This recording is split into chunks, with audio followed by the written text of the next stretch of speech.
গরম বানায় ফেলা, মসজিদে গরম, যেখানে কথা প্রয়োজন সেখানে বলবে দেখলো বয়ান শুনলো কালেমা পড়ে নাই, এর নাম কপাল। অন্যদিকে 27 বছরের যুবক তরবারি নিয়ে যায় নবীকে জবাই করার জন্য। নবীজিরে দেখা তরবারি ফালায় বলেন, নবী কল্লা কেটে দেন, তবে আগে কালেমা রশি গলায় লাগায় দেন। মান ইয়াহদিল্লাহু ফাহুয়াল মুহতাদ ওয়া মান ইউদ্লিল ফালান তাজিদা লাহু ওয়ালিয়াম মুরশিদা।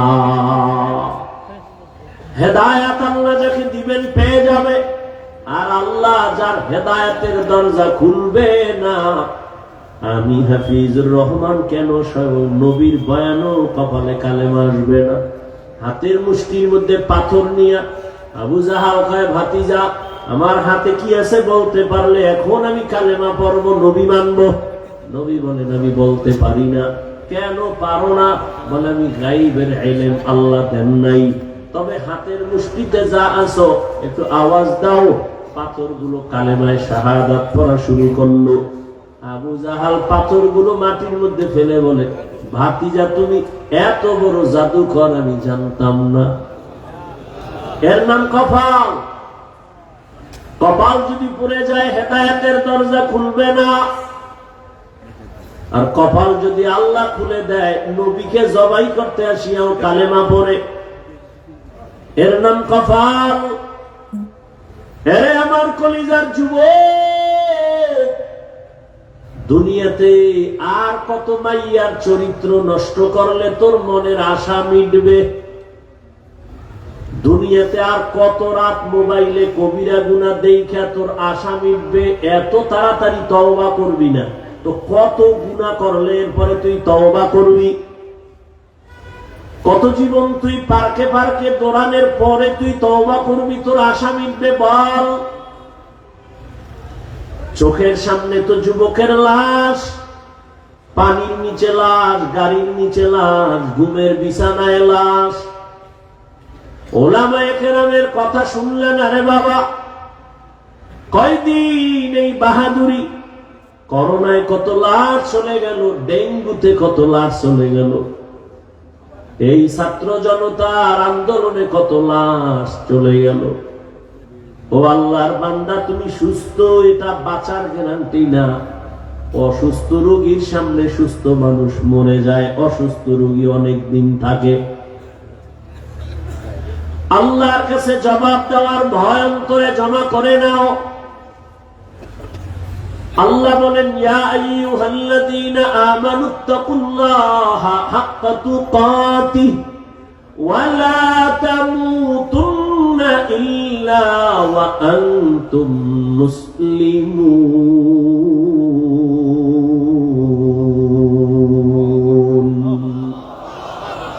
আল্লাহ বলেন, আমাকে ভয় করার মতো হক আদায় করে ভয় করো। সাহাবায়ে কেরাম নবীর সামনে গিয়া বললেন, ইয়া রাসূলুল্লাহ, আল্লাহ যত বড় ওই পরিমাণ ভয় কোন বান্দার দ্বারা করা সম্ভব না। নবীও পেরেশান হয়ে গেলেন।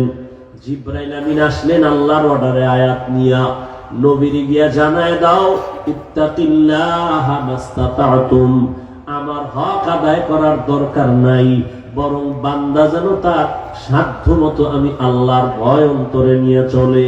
আর একটা সতর্কবাণী শুনায় দাও, মুসলমান না হয়ে যেন কবরে না যায়। আল্লাহ বলেন না, বক্তা না হইয়া মরিস না, পীর না হইয়া মরিস না, ডাক্তার না হইয়া মরবি না। আল্লাহ বলেন, তুমি ডাক্তার না রোগী, পীর না মুরিদ, ইমাম না মুক্তাদি, আলেম না মূর্খ, ধনী না গরিব, আমার জানার দরকার নাই। আমার কাছে পরিচয় এক, তুমি মুসলমান কিনা। মুসলমানের জন্য আহলুল্লাহ যারা আল্লাহওয়ালা, এরা বলেন পীর হওয়া সহজ। কি পীর হওয়া? কি পরিমাণ পীর আমাদের চট্টগ্রামে আছে। সকাল থেকে সন্ধ্যা, সন্ধ্যা থেকে সকাল, খালি রড পুইরা ভিড়াইলেও আলহামদুলিল্লাহ পারবে না। শুধু পীর না, জমানার কুতুব, মুজাদ্দিদে জামান, আন্তর্জাতিক বেঈমান, এরকম পীর আছে না? নেই? আল্লাহ হেদায়েত দান করুন। ভাইরা আমার, মুসলমান না হইয়া মরিউনারে যুবক, আল্লাহ বলেন আমাকে হক আদায় করে না পারলেও সাধ্য মতো ভয় করো। এখানে আমরা যারা বসে আছি, দাঁড়ানো আছি, যদি জিজ্ঞাসাই করি আল্লাহকে আপনারা কারা কারা ভয় করেন, প্রশ্নটা করলে সবাই হাত উঁচু করে বলবে অবশ্যই আমরা হুজুরদের থেকেও বেশি ভয় করি। অথচ এখানে এমনও মানুষ বসে আছেন আজকে ফজর পড়ে নাই, জোহর পড়ে নাই, আসর পড়ে নাই, মাগরিব পড়ে নাই, এশাও পড়ে নাই, এরপরও চাপাবাজি করে আমগো দিন পরিষ্কার আছে না নাই? এরপরে বলে আমি আল্লাহকে ভয় করি, আমি 5 ওয়াক্ত নামাজ পড়িয়া বলি আল্লাহকে ভয় করি। আপনি নামাজ বাদ দিয়া বলেন আল্লাহকে ভয় করি। আমি পর্দা রক্ষা করে বলি আল্লাহকে ভয় করি। আপনি পর্দা বন্ধ করে বলেন আল্লাহকে ভয় করি। আমি দাড়ি রেখে বলি আল্লাহকে ভয় করি। আপনি দাড়ি না রেখে বলেন আল্লাহকে ভয় করি। দোনো দলের ভয় কি সমান? না, আসলে আপনার মধ্যে মোটেও ভয় নাই। ভয়ের হাকিকতে আপনি জানেন না ভয়টা আসলে কি। বলে একটা সন্তান মা বাবাকে ভয় করে, প্রমাণ কি? বলে মা বাবার সামনে অন্যায় করে না, শাস্তির ভয়। একটা ছাত্র শিক্ষকের ভয় করে, কেন? প্রমাণ কি? বলে শিক্ষকের সামনে অন্যায় করে না, শাস্তির ভয়। ঠিক এই দুনিয়ায় যেই বান্দা, যেই বান্দি আল্লাহকে ভয় করবে, ওই বান্দা গলায় ছুরি লাগাবে, দাড়ির মধ্যে অস্ত্র লাগাবে না। हर के दारत खौफ हक दार दिल मदम जन्नतुल मअवा तेहद राम मकाम जुज़बा हक़ची ज़े मखाद इंसो जा फज़ले उआ मस्ते दर जुमला जहां। আজকে আল্লাহর ভয় অন্তরে না থাকার কারণে এত বয়ান। আজকে তো বয়ান করব হিন্দুদের মন্দিরে গিয়া, আজকে তো বয়ান করার দরকার ছিল চট্টগ্রামের পাহাড়ে খ্রিস্টানদের মিশনারিতে গিয়া, কিন্তু কই 12টা মাস মুসলমানের পেছনে কুত্তার মতো দৌড়াইতে দৌড়াইতে ঘুমানোরও টাইম পাওয়া যায় না। এরপরও মুসলমান নামাজের মুসাল্লায় যায় না। বুঝি না কি তুমি ভুলে আসো না আমরা ভুলে আছি? না হয় তাবলিগ ওয়ালারা পায় হাতে ধরে বুঝায় নামাজ পড়ো, পড়ো না কেন? পীর সাহেবরা পায় হাতে ধরে বুঝায় নামাজ পড়ো, নরম ভাষায় বুঝায়, কত নরম। আমরা বক্তারা বয়ান করি, এরপরও কেন নামাজ পড়ো না রে বাবা?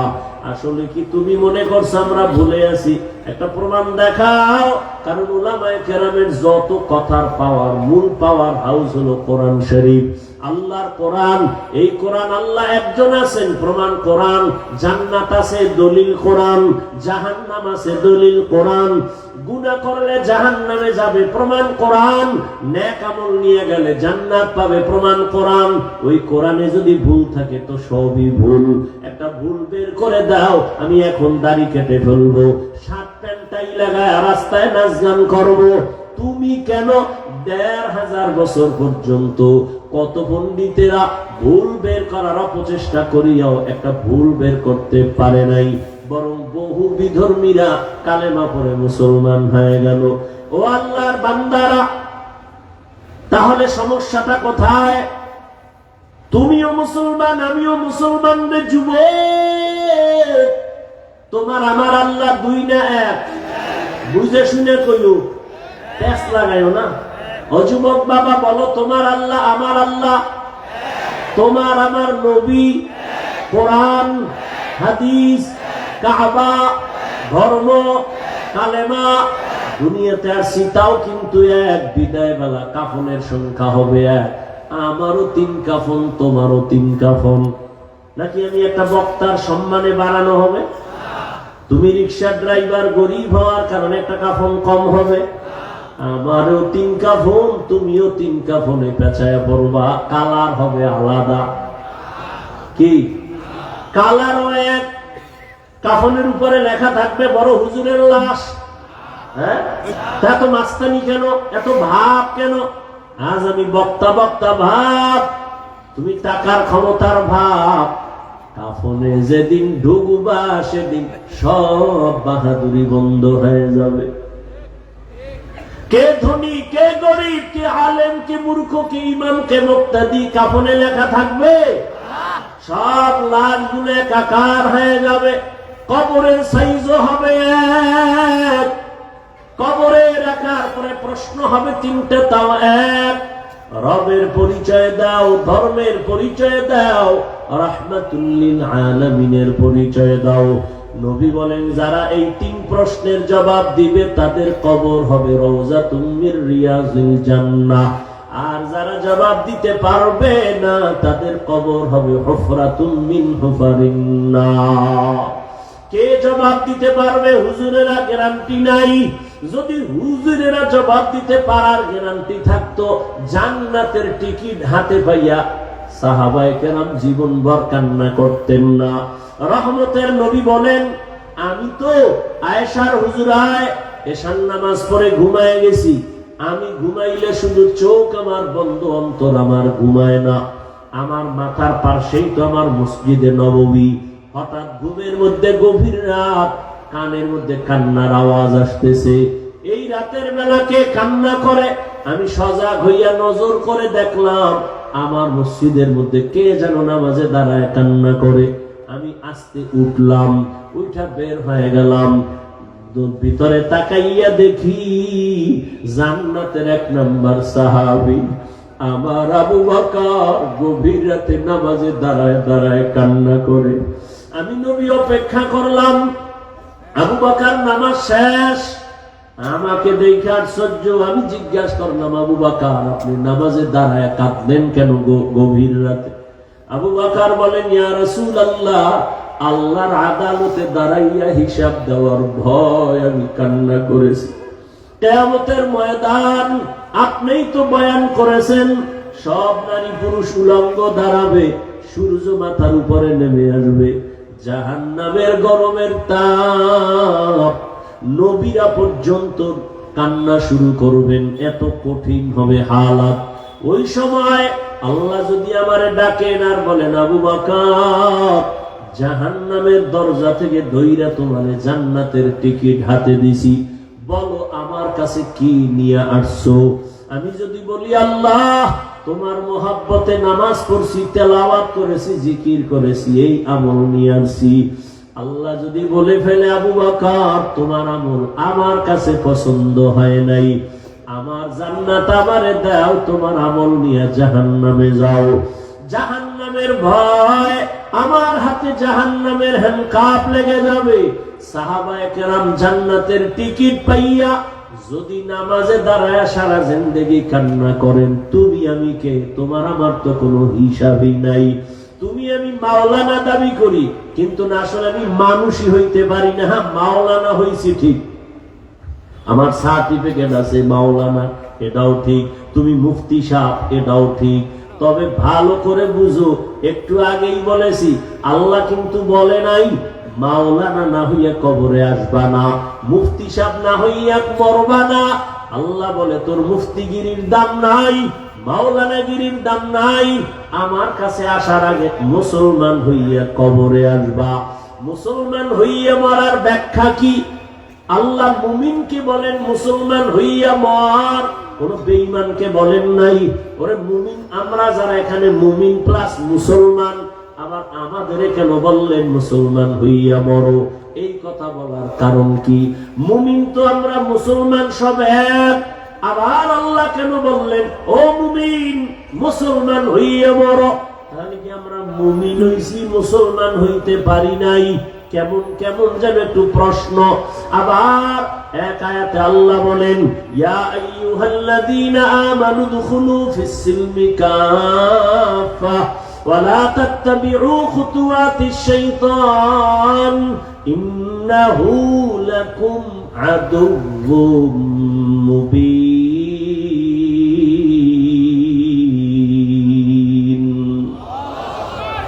এই আয়াতে আল্লাহ বলেন এই মুমিন ইসলামের মধ্যে ঢোক, পরিপূর্ণ ঢুকে যাও। আল্লাহ আর এক আয়াতে আরো স্পষ্ট করে বলেন, ইয়া আইয়ুহাল্লাযীনা আমানু আমিনু বিল্লাহি ওয়া রাসূলিহি, ও মুমিন আল্লাহর উপরে রাসূলের উপরে ঈমান আনো। এখানে আমরা সবাই মুমিন না? কথা বল না কেন? আল্লাহ মানি, নবী মানি, মানার কারণেই তো মুমিন। আল্লাহ কয় মুমিন আবার ঈমান আন। মুমিনের ডবল ঈমানের দাওয়াত কেন? এই জবাব দেওয়ার টাইম আমার নাই, থাকলেও আপনাদের ধৈর্য নেই। আছে? আল্লাহ কবুল করেন। আল্লাহ দুই জবাব দিছেন। আল্লাহ তো গায়েবের মালিক নাকি? পিসাবরাও গায়েব জানে। আল্লাহ কয়জন? সবাই বলেন আল্লাহ যে এক, কোন দিক থেকে এক বলেন? আল্লাহ কেমন এক যার কোনো দুই? আল্লাহ কেমন এক যার সমান কোন আল্লাহ? আল্লাহ তো এক যার সহযোগিতায় কেউ।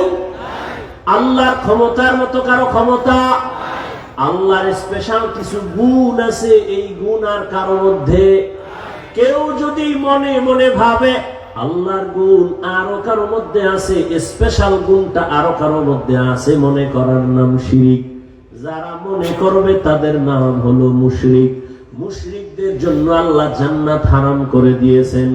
ইন্নাল্লাহা লা ইয়াগফিরু আন ইউশরাকা বিহি ওয়া ইয়াগফিরু মা দুনা যালিকা লিমান ইয়াশা ওয়া মান ইউশরিক বিল্লাহ ফাকাদ দাল্লা দালালান বাঈদা ওয়া মান ইউশরিক বিল্লাহ ফাকাদ ইফতারা ইসমান আযীমা ওয়া মান ইউশরিক বিল্লাহ ফাকাদ হারামাল্লাহু আলাইহিল জান্নাহ। যারা শিরকের গুনাহ করবে আল্লাহ বলে আমি তাদের ক্ষমা দিব না, তাদের জন্য জাহান্নাম, জান্নাত হারাম করে ঘোষণা দিয়ে দিলাম। আল্লাহর মতো আল্লাহ আছে মনে করা শিরিক।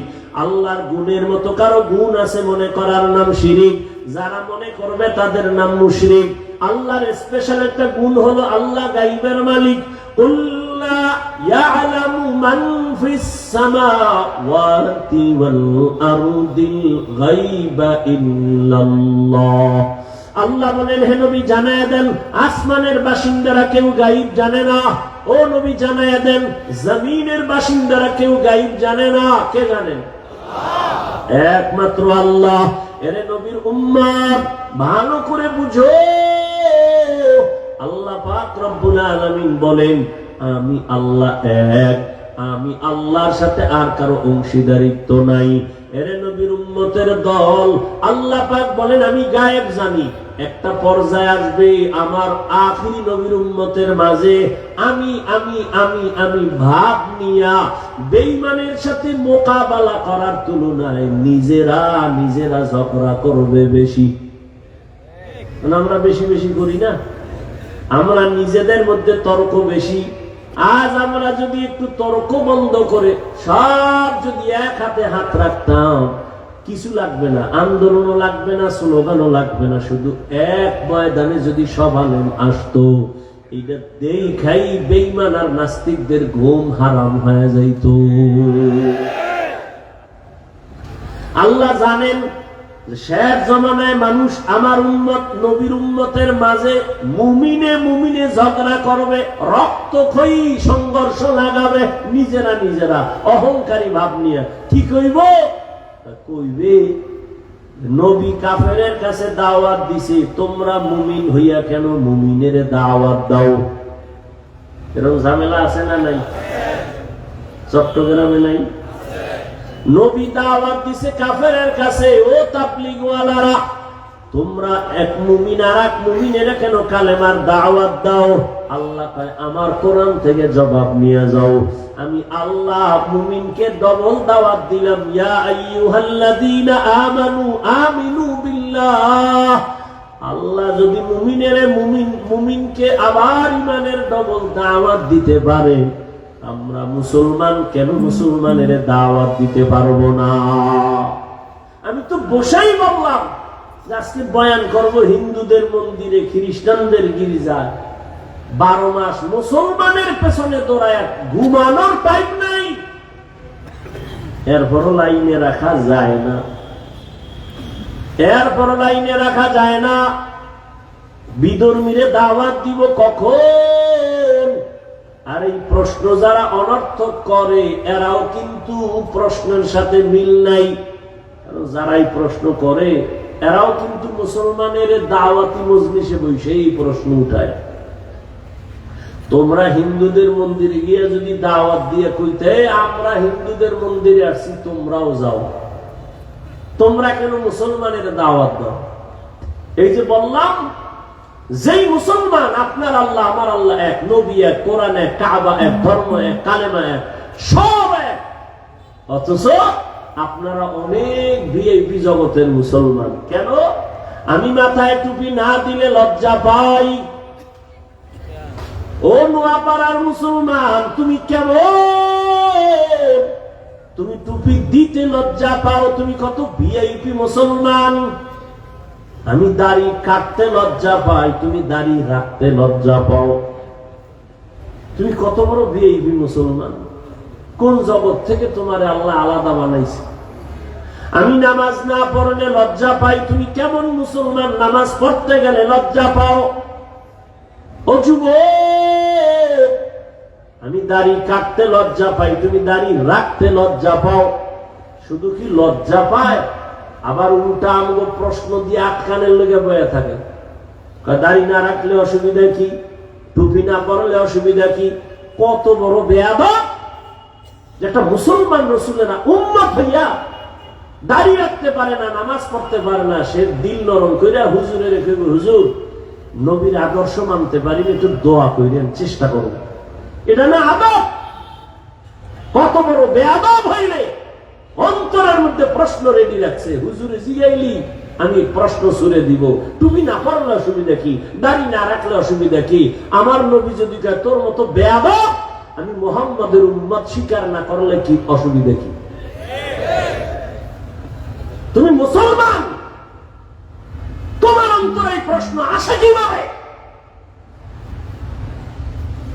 তুমি পারো না, তোমাকে তো কেউ জাহান্নামী বলে না। তুমি দোয়া চাইবা, হুজুর চেষ্টা করবো নবীর তরিকা যেন মাইনে চলতে পারে। তুমি কত বড় গাধা! তুমি উল্টা প্রশ্ন করো, নামাজ না পড়লে অসুবিধা কি? দাড়ি না রাখলে অসুবিধা কি? টুপি না পড়লে অসুবিধা কি? তুই ইসলামটাকে কি বানাইতে চাও?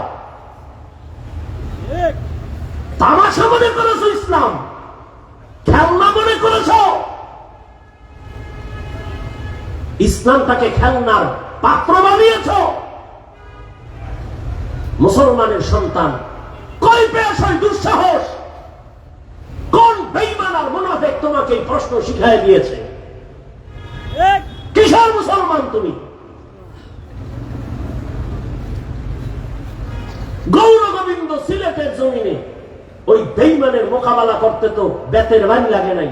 শাহজালালের তাহাজ্জুদের কান্নার ফজরের আজান, কই তোমার সে তাহাজ্জুদ? কই তোমার সে আজান? কই নামাজ? সারাটা রাত মোবাইল দেখে কবিরা গুনাহ করে চেহারাটা নষ্ট করে ফেলেছ। ভাব দেখাচ্ছ তুমি বড় বুজুর্গ, আলেমের ভুল ধরো। এই বেয়াদবি কে শিক্ষা দিয়েছে তোমাকে? তুমি লিখে রাখো আমার কথা, যদি মরে যাই কবরে জুতা মারবি যদি মিথ্যা হয়। যদি এখনো তওবা না করো, আলেমের বিরোধিতা করে তোর মরা হবে জীবনের পঙ্গু হওয়া মরা। লিখে রাখিস, তুই পঙ্গু না হয়ে মরবি না। তওবা যদি করো, খোদায় দরজা খুলে দেয় ওমরের মতো, তা শুকর আল্লাহর দরবার। একটা মুসলমান যার আদর্শ দেখলে মানুষ চলে আসবে দিনের দিকে। বেঈমানের সাথে তর্ক নাই, মুমিনে মুমিনে তর্ক। এর উঠাও, এর নামাও। 24টা ঘন্টা এই নিয়ে জীবন কাটাচ্ছে। নামাজ নাই, রোজা নাই, তেলাওয়াত নাই, খবর নাই। মায়ের খবর নাই, মাইয়ার খবর নাই, বউয়ের খবর নাই, পরিবারের খবর নাই। খালি আলেমদের সমালোচনা সমালোচনা। তো এদেশে আলেম যদি না থাকে তো ইসলাম কই? ইসলামটাকে এত দুর্বল মনে করেছো কেন? আমি তো এতক্ষণ যে চিল্লাইছি, একবারও কি বলছি এই স্কুল কলেজ বাদ দিয়ে সব কওমিতে ঢোক, নাই তুই শেষ? বলছি? ও যুবক বাবারা, ভালো করে খেয়াল করো। আমি পাস করলি তুমি মাথায় দিলাম, একবারও বলি নাই তুমি পাস করলি মাথায় দাও, না হয় ধ্বংস।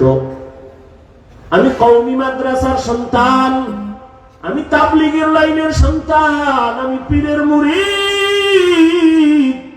তোমাকে একবারও বলি নাই যুবক বাবা পীরের কাছে যাও, তাবলীগে যাও, না হয় তুমি ধ্বংস, একবারও বলি নাই। বরং আমি চট্টগ্রামের মানুষের বলে যাই, দোয়া করে যাই, ও যুবক তুমি স্কুলে পড়ো, ধন্যবাদ, শুকর আদায় করে দোয়াও করে যাই, তুমি স্কুলেই পড়িও, ডাক্তার হও, ইঞ্জিনিয়ার হও, ব্যবসায়ী হও, চাকরিজীবী হও, প্রফেসর হও। আঙ্গ মাদ্রাসায় বীর জমানের দরকার নাই, আঙ্গ মাদ্রাসায় ছাত্র অনেক বেশি, এটি কমানোরও দরকার, ছাত্রের অভাব নাই।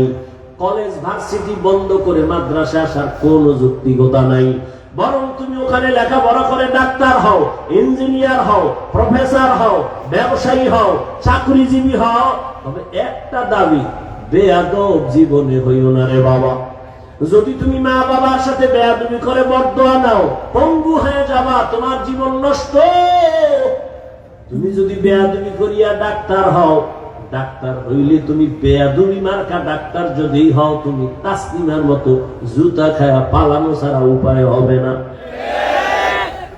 অতএব বাবা তুমি বেয়াদব হইও না, তুমি একজন সফল আদর্শের ডাক্তার হও, আদর্শবান ইঞ্জিনিয়ার হও, আদর্শবান ব্যবসায়ী হও। তোমার আদর্শ দেখে যেন মানুষ কিছু শিক্ষা পায়, তোমার ব্যবহারে কোনোদিন যেন মা বাবা কষ্ট না পায়, তোমার ব্যবহারে যেন শিক্ষকেরা কষ্ট না পায়, তোমার ব্যবহারে কখনো যেন তোমার ওলামায়ে কেরাম কষ্ট না পায়। তুমি আদবওয়ালা জিন্দেগি নিয়ে চলো, কারণ আল্লাহর জাতের কসম, তুমি যত বড় হতে চাও মা বাবার দোয়া ছাড়া সম্ভব না, শিক্ষকের দোয়া ছাড়া সম্ভব না, ওলামায়ে কেরামের নেক নজর ছাড়া কোনোদিন সম্ভব না। এই জন্য বাবা তুমি যেই লাইনে থাকো, ডাক্তার হও বাধা নাই, মুসলমান হইয়া মরো। ডাক্তার হইয়া মুসলমান হওয়া যাবে না কথাটা এমন না। এবার বাস্তবে কিছু উদাহরণ তোমার সামনে দেই। বাবা তুমি যুবক, জবাব দাও, তোমার মতো যুবক জেনারেল লাইনে আছে, স্কুলে কলেজে, সত্য কথাটা স্বীকার করো। তোমার মতো যুবক স্কুলে পড়িয়াও কি 5 বেলার নামাজ পড়ে দাড়িওয়ালা আছে? না থাকলে কও নাই আছে? আর ওয়াজ নাই, তোমার জন্য কোনো ওয়াজ নাই, তোমার ওয়াজ শেষ। তুমি শুধু এতটুকুই আল্লাহ বিবেক দিছে, কুকুর শুয়ারকে আল্লাহ ভালো মন্দ যাচ্ছে এর বিবেক দেয় না, তোমাকে দিছে। তুমি শুধু এতটুকু নিজেকে জিজ্ঞাসা করো তো, তোমার মতো জেনারেল লাইনের ছেলেটা স্কুল কলেজে পড়ে যদি দাড়ি থাকে, নামাজ থাকে, তুমি পারো না কেন? আর কোনো ওয়াজের দরকার নাই তোমার। তোমার মতো যুবক সন্তান র‍্যাব, আর্মি, পুলিশ, বিডিআরের চাকরি করে নামাজ ছাড়ে না, বলো বাবা তুমি কেন পারবা না? তোমার মতো যুবক তাকায় দেখো ওসি, ডিসি, এসপি 5 ওয়াক্ত নামাজ পড়ে, বলো তুমি কেন পারবা না? তোমার মতো যুবক সন্তান রাস্তায় গাড়ি চালায়, ড্রাইভারি করে, এক বেলার নামাজও বাদ দেয় না, বলো বাবা তুমি কেন পারবা না? ও যুবক বাবারা, তোমার মতো কত ব্যবসায়ী আজান হয়েছে দোকান বন্ধ করে নামাজে চলে গেছে, দাড়িও ফালায় না, নামাজও বাদ দেয় না, হারাম ভাবে ব্যবসা করে না, এমন বান্দা আছে, তুমি কেন পারবা না? জীবনে মাদ্রাসায় পড়ে নাই, আলিফ বাতাও শিখে নাই, জেনারেল লাইনে থাইকা যদি তোমার মোহাব্বত আল্লাহর নবীর আদর্শ নিয়ে চলে, তুমি এতটুকু নিজেকে জিজ্ঞাসা করিও, বালিশে মাথা লাগায়, তুমি কেন পারবা না? তোমার মতো যুবক নদীর মধ্যে মাছ ধরে নামাজ পড়ে, তুমি পারো না কেন? কৃষি কাজ করে নামাজ পড়ে, তুমি কেন পারো না? এখনো সময় আছে, তওবা করে নাও। ও পর্দার আড়ালের মা বোনেরা, আসেনি মা বোন? হ্যাঁ, এরে আম্মা জানেরা, বোনেরা, আপনাদের সন্তানদেরকে নিয়ে যত কথাই আমি শুনাইলাম, এই কথা বাস্তবায়ন হবে না যদি আপনাদের চেষ্টা না থাকে, দোয়া না থাকে। কারণ আপনারা নবীদের মায়ের মতো দামি, আপনারা সাহাবায়ে কেরামদের মায়ের মতো দামি, আপনারা খাদিজা রাদিয়াল্লাহু আনহার মতো দামি, ফাতেমা রাদিয়াল্লাহু আনহার মতো দামি, আয়েশা রাদিয়াল্লাহু আনহার মতো দামি। এরে আম্মা জান, আপনারা ইসমাঈল নবীর মা হাজরা আলাইহা সালামের মতো দামি, আপনারা ঈসা নবীর মা মারিয়াম আলাইহিস সালামের মতো দামি জীবনের বড় দুনিয়ার বড় এক বেঈমান ফেরাউন, জানেননি তার স্ত্রীর নাম কি? আসিয়া। এত বড় বেঈমান ফেরাউনের ঘরে আসিয়া কত বড় আল্লাহর পেয়ারা বান্দি, রহমতের নবী বলেন কিয়ামতের দিন জান্নাতে আসিয়ার সাথে আমার বিবাহের বন্ধন হয়ে যাবে। ও পর্দার আড়ালের মা, আপনার স্বামী তো ফেরাউনের মতো খারাপ না, আপনি কি পারেন না নামাজ পড়ে দোয়া করবেন? স্বামীরে যদি বলতেন স্বামী নামাজ পড়ার চেষ্টা করো, কামাই রুজি করো, তুমি হারাম টাকা ঘরে আনবা না, যদি এভাবে বুঝাইতেন হারাম টাকা খাইয়া নিজের রক্ত নাপাক করবো না, সন্তানেরটাও নাপাক করতে দিব না, দুনিয়ার কোন স্বামী হারাম কামাই ঘরে নিতে পারত না। এরে আম্মা জান, আপনার মতো কত মা এই অঞ্চলে এখনো পাবেন, পর্দা রক্ষা করে চলে, নামাজ ছাড়ে না, স্বামীর মাল হেফাজত করে, সন্তানগুলোকে আদর্শওয়ালা বানানোর চেষ্টা করে, কখনো মোবাইলে চরিত্র বিক্রি করে না। এরে আম্মা জানেরা, আপনারা কেন পারবেন না? ও যুবক বাবা, এখনো সময় আছে, তওবা করে নাও।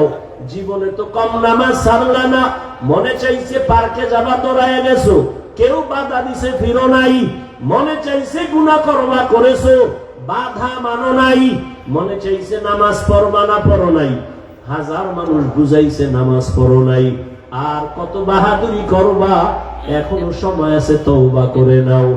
মনে মনে আল্লাহকে বলো, হে মালিক, জীবনে আর নামাজ ছাড়বো না, আর দাড়ি কাটবো না, বেপরদায় চলবো না, মা বাবার সাথে বেয়াদবি করবো না, শিক্ষকের দোয়া নিয়া, উলামায়ে কেরামের পরামর্শ নিয়া, নবীজির তরিকা মেনে চলবো, মা বাবার দোয়া নিয়ে চলবো। জীবনে তো গুনাহ কম করি নাই। মনে মনে আল্লাহকে বলো, হে আল্লাহ, দুনিয়াতে আমার মতো গুনাহগার কেউ নাই, শয়তানের ধোকায় জীবনে অনেক গুনাহ করেছি, আজ থেকে তৈরি হয়ে গেলাম, আমার মতো যুবক যদি জেনারেল লাইনে থাকিয়া নামাজ পড়ে, আমি কেন পারবো না? ও আল্লাহ, তুমি তো হায়াতের মালিক, রিজিকের মালিক, সম্মানের মালিক, আজ থেকে আর নামাজ ছাড়বো না, দাড়ি কাটবো না। ও আমার যুবক বাবারা, কার পেছনে পড়ে নামাজ ছাড়ছো?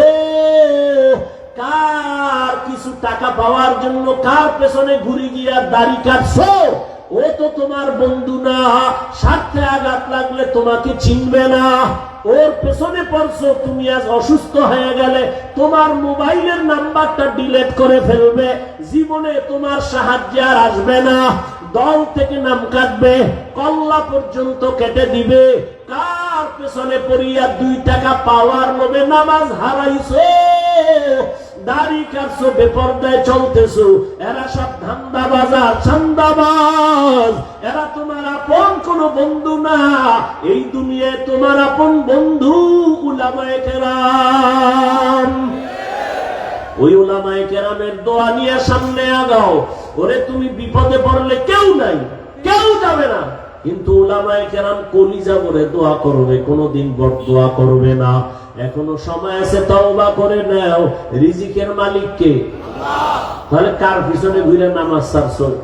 রিজিক তো আল্লাহ দিবে, তুমি বেনামাজির পিছনে দৌড়াও কেন? আল্লাহ রিজিক দিবে। গর্তের পিপিলিকার খানা কে দেয়? জঙ্গলের প্রাণীর খানা কে দেন? নদীর মধ্যে হাজারো লাখো মাছের খানা কে দেন? ওরা দামি না আমরা দামি? ওদের যদি আল্লাহ দিতে পারে, আনবো পারবেন না? তাহলে পাগল হয়ে দৌড়াও কেন বেনামাজির পেছনে, সুদের পেছনে? এখনো সময় আছে, তওবা করে নাও। মরিয়া গেল আর নামাজ ছাড়বা না, বেপরদায় চলবা না, নবীর তরিকা মেনে, উলামায়ে কেরামের পরামর্শ নিয়া, মা বাবার দোয়া, শিক্ষকের দোয়া নিয়ে চলবা। তওবা করার মতো যদি অন্তর তৈরি হয়ে থাকে, কপালে যদি আবু জাহেলের মতো না হয়, ওমরের মতো অন্তর থাকে, যে মরিয়া গেল আর নামাজ ছাড়বো না, দাড়ি কাটবো না, মা বাবার বরদোয়া নিব না, শিক্ষকের দোয়া নিয়ে, উলামায়ে কেরামের পরামর্শ নিয়ে চলবো নবীর তরিকায়। যদি তওবার নিয়ত হয়, খাঁটি তওবার নিয়ত যাদের আছে, মুনাফিক না, অন্তরে না থাকে, খাঁটি তওবার নিয়তে 2 হাত আমার আল্লাহকে দেখাইয়া দাও। আয় আল্লাহ, হাতগুলো কবুল করে নেন, তওবা কবুল করে নেন। তওবার উপরে মজবুত হইয়া চলার মতো তৌফিক দান করেন, আমিন।